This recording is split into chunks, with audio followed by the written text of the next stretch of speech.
Their sprite rendering system used to be really weird and broken. In TSB, you can be either behind or in front of an object because, we're trying to simulate a 3D environment in a 2D world.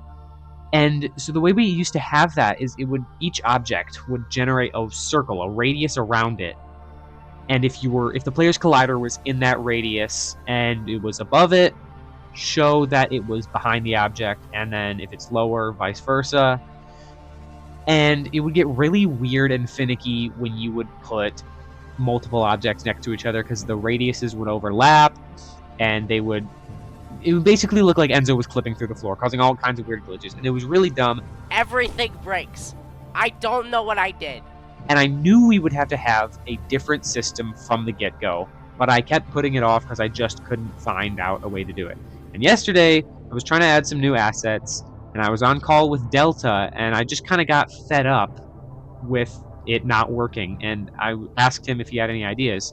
He doesn't know a whole lot about Unity right now, but he just suggested, well, what if you make a collider that's the exact same size as the sprite, the exact same shape? I was like, well, yeah, but I swear I've looked and I can't do that.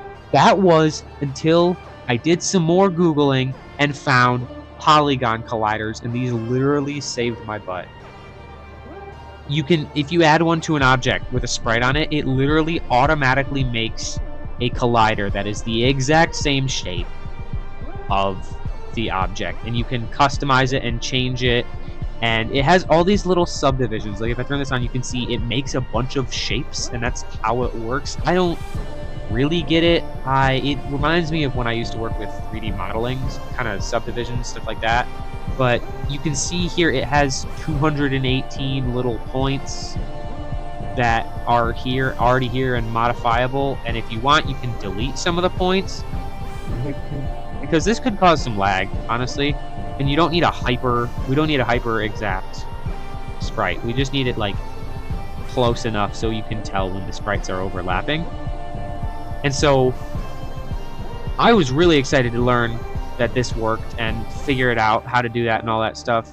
What I was less excited to learn is that we had 33 objects that I had to make these little polygon colliders for. So that is what I spent all of last night doing. That's what you're watching right now, is an hour-long sped-up video of me making polygon colliders for every single object in the game. We have all of them set up now. They all work. They're all beautiful.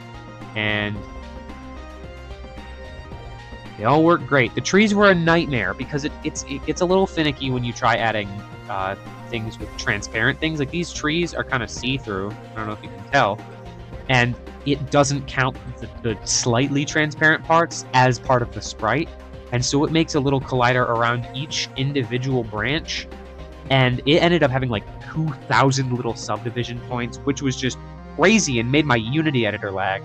But if you delete all the points and just have something on the outside of it like this, you get exactly what you need. And it all works out great in the end. The other thing this solved that I was also excited to learn is for an upcoming boss fight. We have the room that the boss fight initiates in. I wanted it to be a circle, but I didn't know how to make a collider that was the shape of inside of a circle. And then I realized after last night that the answer is polygon colliders. I can just add this little black ring thing, and it'll make a collider that is the exact same size as the room, and I can just hit play, and it'll work. I don't know why it's raining. I need to fix that, but I'm inside the room. And it's circular size. This is so cool. It's exactly what I was looking for. And all it took was Delta just suggesting, can't you make them the same size? So that's polygon colliders for you. Use them. They're amazing. And they saved the whole game. I'll see you in the next devlog.